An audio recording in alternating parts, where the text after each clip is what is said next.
What's up everyone, it's Lord Vapors with Dracomar. Now it's time for an episode of Super Mario Sunshine. Last time on Super Mario Sunshine, we've pretty much finished Rico Harbor. And in this episode, we are going to be moving on to, drumroll please, Noki Bay! Oh yes, Noki Bay. Noki Bay has the hardest floodless level in the game, and I'll explain why a little bit later, in a way. Well, it's second hardest. I'd say the hardest is in Pianta Village, but you'll see something pretty amazing there. And up there is going to be a mole that is firing giant orange slime balls. Exactly where this mole is deriving the orange slime balls is anyone's best guess. I'm not exactly sure how he even corked the waterfall, but apparently the mole figured out a way to cork the waterfall. Anyway, I'm gonna spin jump. We're gonna spin jump up here and get up on this ledge. Get up here. And we can spin jump here as well. And here, you want to spray these walls. Because if you spray the walls, land suddenly appear out of them. Yeah, I know, it does not make any sense really, but yeah. Here is a slope that's particularly tough because there is a lot of slime. And I mean a lot of slime. So it can be very, if you don't spray enough, this is what happens. A little bit of slime, especially because the slime is flowing downhill, that can be a problem if you don't like entirely spray it, even while it's flying out.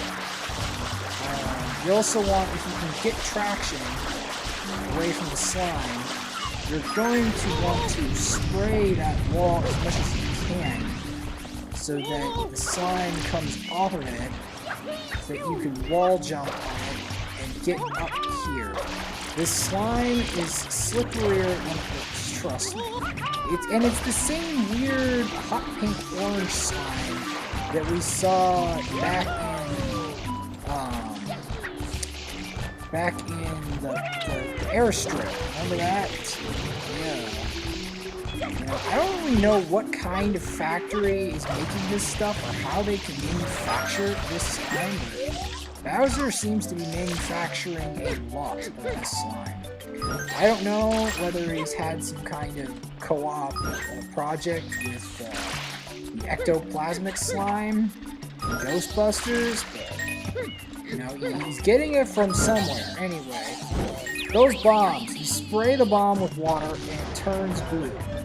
Once the bomb turns blue, you throw it at the mole.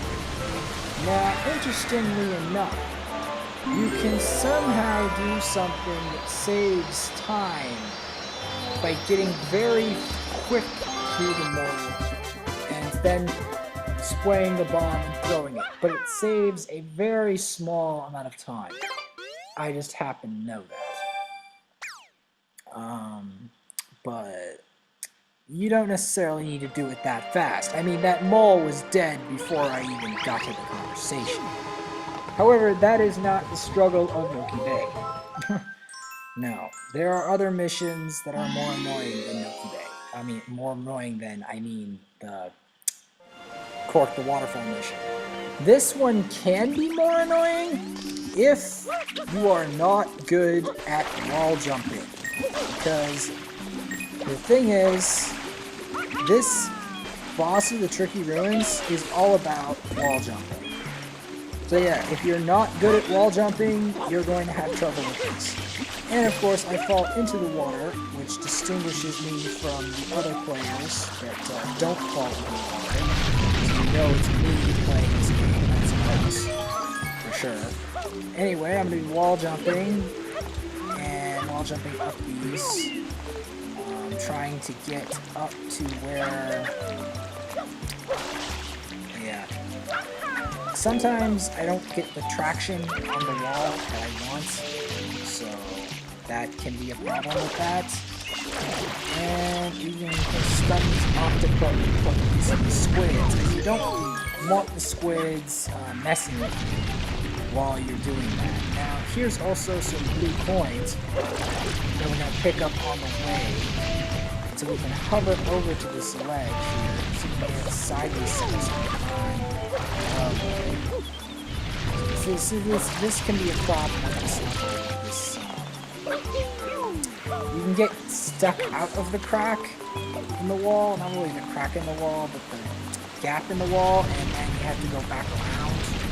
But luckily, my wall jumps are huge enough that it didn't collapse on me before this happened. Anyway, here's an interesting way of taking place.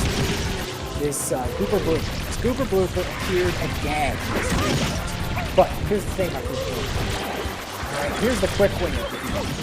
So, if you can do this, what you want to do is, you want to spray him in the nose, get him to slap the ground, and then, as second he starts slapping the ground, then pull his nose.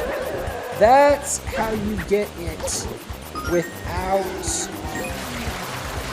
without having to pull his tentacles off. But the disadvantage of it is that it's not. It takes practice. But I now know the technique, you see. So the key is spray him directly in the face with all 4 tentacles to go, and then pull the nose. Pull the nose. Pull the nose. But you gotta time it right. You gotta time the spraying of the face, all the tentacles slapping down, immediately grab and pull the nose as fast as you can. And you have to do it fast, otherwise he'll slap you off. And with that, I actually fought the boss like the players who are good at this game fight Gooper Blooper. Yes. That is how you fight him quick.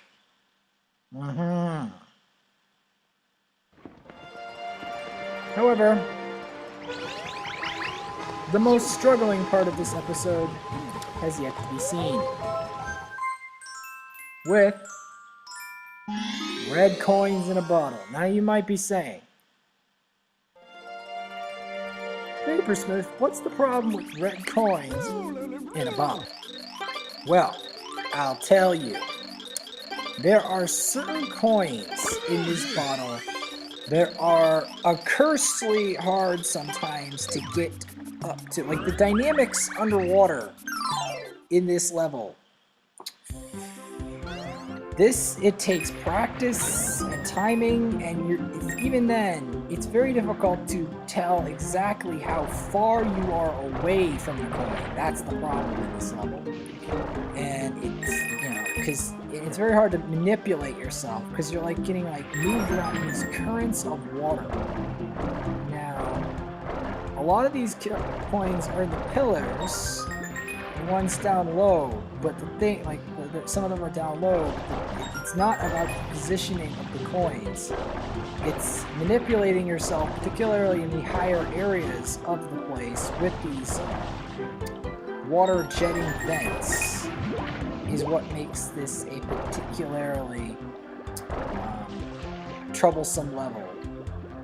Yes. I mean, some of these coins are easy to pick up, and then some of these other coins, it's just they're so vexing. See, that one is kind of easy to get, but you still have to get into that gap. Interestingly, you could probably glitch inside of that structure on the ground, but I don't have a desire to do so. And there are other places that can have trouble. Now here is where things get hard. This one coin. There is this one coin that is infuriating to get. The one coin. See that one coin? That one coin is the most troublesome coin sometimes in this level for me, because I just cannot position Mario in such a way that I can actually grab that coin. And then the fish, it's very interested in eating me, because he doesn't want me to get that coin. He wants me to fail getting the coin. So then, because this is going to be a very big, it's becoming a problem, you can observe these beautiful fish in this weird background. And you always get that weird music, you know, that is typical of like secret levels, like the ones in Delfino. We will be getting to those. Where you just, like, you get stuck. I don't know. There's these really hard levels, and you have to, and you're like, I don't know how to describe it. The level is just like floating in nothingness. And it's just really, really odd. And this is me trying to get coins to try to get this one infuriating red coin while I'm talking about these weird levels. I'm wondering whether they're like constructed by Bowser or whether Pianta's constructed them. And I still can't get the coin. I'm trying to get other coins. See if I can finally get this red coin. And I've been working on my book and Street Fighter V. I've been getting better at Street Fighter V a bit. And I've got that red coin. And I've also figured out a really good tactic for getting better at writing books is to play that Super Mario 64 music for the final Bowser. That music is so good. It's called the Ultimate Koopa. It's a really good theme. It really, really is. It's better than it sounds. Much better. Anyhow, I'm going to be trying to float my way to this Shine Sprite. And next time on Super Mario Sunshine, we are going back to Noki Bay with more adventures. See you guys then.